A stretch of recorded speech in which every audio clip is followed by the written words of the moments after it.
This is Showtime Sean Porter. This is Errol Spence Jr. Hey everyone, this is Jesse Vargas. And you're watching True School Sports. You're watching True School Sports. All right. And you're watching True School Sports. Stay tuned.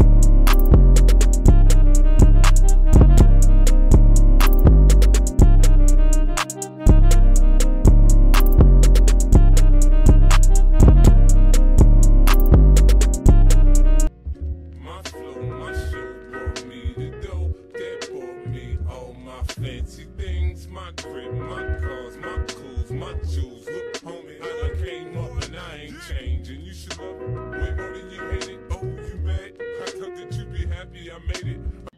Hey, what's going on? It's your boy BT, and I came here to talk some boxing with the thousands of True School Sports subscribers. Now, it's happening again. Gosh darn it, it's happening again. It's 2020, and my main man, Terence Crawford, wants all the smoke. He wants all of it, all the smoke.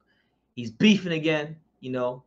Those finger fingers are turning into Twitter fingers again, as he's in a Twitter war of words with his arch nemesis Errol Spence Jr. So I put the tweets in the beginning of the video for you guys, so you guys can see and for your own surmise if you're not on Twitter. You know, I put the tweets in the beginning of the video, but I'll read them to you anyway. They're going at it again on Twitter. So here's what Errol Spence and Terence Crawford had to say when they were tweeting each other. Here's what Errol Spence said. He said, I quote, "Y'all can believe the BS if you want. I don't duck nothing." So then this prompted a response from my main man, Terence Crawford. What did Terence say? Terence Crawford said, "So what's been the holdup, homie? When I came to the division, y'all said I had to get a title first. Now you changed your mind and talking about wrong side of the street. So I'm just here for another excuse. What's up?" And that wasn't the only tweet from Terence Crawford. The verbal onslaught continued from my main man, Bud. He then went on by saying, I quote, "And stop using the fucking promoters and managers and advisors for that weak-ass excuse y'all doing. They work for us.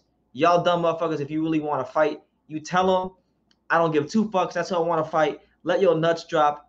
You say you're your own boss, Errol Spence." So there you go. Then he goes on by saying, what else he say? What did he say? I think that was it. Was that it? Oh, and then he also said, "Errol Spence, I'm ready when you're ready. Matter of fact, I've been ready before I even had a 147-pound fight. Like I've been said, you got these people fooled, but not me. Whenever you get back, all right, I'll smoke you. All you got to do is sign the contract next, and I'm on your head." So shots fired from my main man, Terence Crawford. Now, listen, this is a fight we all want to see here on True School Sports. This is a fight that all the boxing fans want to see, that everybody in the YouTube boxing community wants to see. And it has to happen. Like, listen, 2019 is in the past. 2018 is in the past. 2017 is in the past. This is a new year. It's a new decade, gosh darn it. So let's move a bit differently in boxing. You know, I'm imploring managers, promoters, and promotional companies to start moving a bit differently. Let's get these big fights done. Let's get the fans the fights they want to see in 2020. Let's give the fighters the fights they really want in 2020. And let's take the training wheels off of certain fighters. Let's take certain fighters out of witness protection. And let's make probably the most anticipated fight for, you know, American fighters happen, you know, between Terence Crawford and Errol Spence Jr. Because truthfully speaking, they both need each other. Errol Spence, he does need Terence Crawford because Terence Crawford is one of the best pound fighters in the world. And Terence Crawford needs Errol Spence because Errol Spence is one of the best fighters in the division. This is looked at to be number one versus number two in the division in the eyes of many people. And, you know, when we talk about Terence Crawford, we talk about a guy that was undisputed champion at 140, 135-pound champion, welterweight champion, Ring Magazine champion. You know, and he got that Ring Magazine belt. You know, he got that Ring Magazine belt, and you can't pay a sanctioning fee for a Ring Magazine belt. That's the belt. That's that shit that Sugar Ray Robinson had. That's what, you know, all the greats had, and he's won it twice. So he's proven himself to be a great fighter. And whether Spence likes it or not, whether PBC fighters like it or not, when history books is written, I know his resume doesn't reflect that of an all-time great fighter because he hasn't gotten those fights, but his accomplishments reflect that of an all-time great fighter. And Errol Spence needs to see this, needs to see our man Terence Crawford. So look, I'm imploring both of them. Listen, this year in 2020, y'all get in the room. I don't care if it's in Dallas. I don't care if it's in Nebraska. I don't care if it's in freaking, Canada, Iceland, England, wherever the hell y'all can meet. Meet somewhere, hash out the details, and put the fight on, man. Because, this gets old out there while talking about he said this, he said that, and covering these little Twitter wars between the two. At the end of the day, we just want to see the fights. We want to see the fights. And personally, look, I made my opinions very clear here on True School Sports on who I think would win. I think Terence Crawford will beat Errol Spence and beat him soundly because I just don't think Errol Spence has the skills to deal with Terence Crawford. As the old adage says, skills pay the bills. And while Errol Spence is an incredibly skilled fighter, he's just not on the level of a Terence Crawford. When we talk about Terence Crawford, we're talking about the arguable pound king of boxing. We're talking about a man who's getting better fight by fight. We're talking about a man that can box orthodox, can box southpaw, can switch hit, can box at mid-range, can box on the outside, can box on the inside. He's a complete fighter of the highest order in boxing right now. And, he's something special. He's something truly special. And the way he breaks down fighters, the way he dissects fighters, the way he can outbox you, outfight you, take your soul, beat you, just beat the fight out of you very methodically. It's something special to watch. And Terence Crawford is becoming one of the best fighters in the history of boxing before our very eyes. And I know that this sounds like exaggeration. This sounds like hyperbole, but it's the truth. Terence Crawford is becoming one of the best fighters boxing has seen ever before our very eyes on a fight-by-fight basis. And I'm gonna say, like, I'm gonna shoot it to you like this, to everybody out there, to all the Terence Crawford doubters out there. If PBC, the top dogs at PBC, like Danny Garcia, like Terence Crawford, like Keith Thurman, Sean Porter, and whoever else may be, just pretty much, I want to really say Errol Spence because Errol Spence is the one with the belts. I even go as far as say Pacquiao, and I think Pacquiao would fight Crawford, no problems. But I'm gonna really address this to Errol Spence.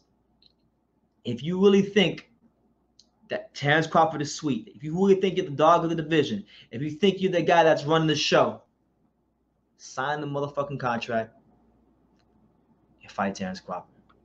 Fight him. And I guarantee you, I'm willing to bet whatever. Terence Crawford taxes that ass. I don't even know if it's by decision.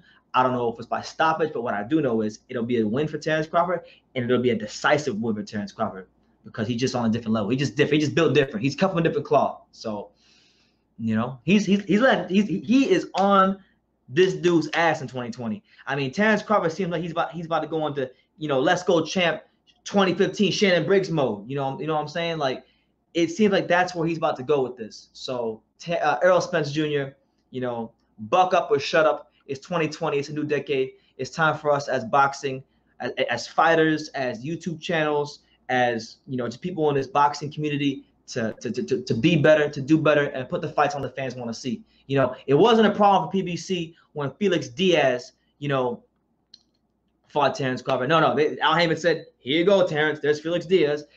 When it came time to put John Molina in there, PBC had no problem saying, "There you go, John. There's Terence." They had no problem feeding those guys Terence Crawford. But all of a sudden, when it comes to the top guys, when it comes to the money makers, the earners, the guys that affect that bottom line, all of a sudden, the PBC has formed this big coalition to duck Terence Crawford. They don't want no smoke with Terence Crawford. They're probably going to create a belt within the PBC to avoid Terence Crawford and create more witness protection programs for these guys. So,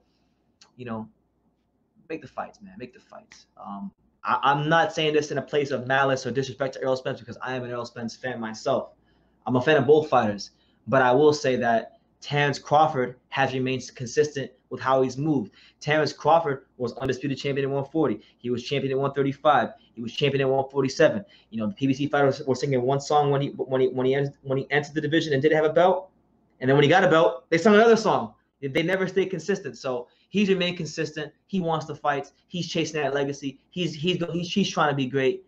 And whether you like it or not, he's becoming a great before our very eyes, and he's arguably the pound king of boxing right now. So, yeah, man, make the fight happen in 2020. Let me know what you guys think in the comments down below about Terence Crawford and Errol Spence and the little Twitter beat they got going on right now. I would love to know what you guys think about it. Who do you think would win if they happen to fight? Hey, this is Adrian Granados, and you're watching True School Sports.